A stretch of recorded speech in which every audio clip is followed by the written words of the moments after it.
muna, bagong balita! Tinulungan ng UNTV News and Rescue Team ang lalaki na naaksidente sa motorsiklo sa Caloocan City kaninang umaga.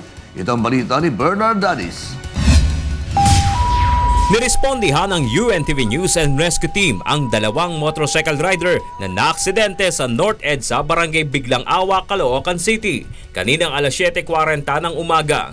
Dinatna ng grupo ang motorcycle rider na si Reynaldo Sasotona na nakaupo sa gilid ng kalsada at iniinda ang pananakit ng balakang. Matapos na mai-assess ang kalagayan ng biktima at mabigyan ng first aid, agad na itong isinakay sa rescue mobile. Ayon kay Sasotona, bigla siyang binangga sa likuran ng kanyang motorsiklo ng isa pang motorsiklo na sinasakyan ni Marvin Gonzalez habang siya ay liliko sa kanan sa 10th Avenue.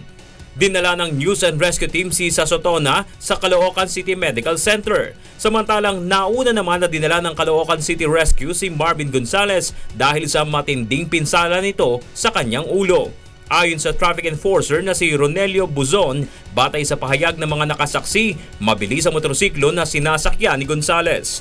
Sa ngayon ay iniimbestigahan pa ng mga otoridad ang pangyayari upang mapanagot ang may kasalanan sa aksidente. Bernard Dadis, UNTV News Worldwide.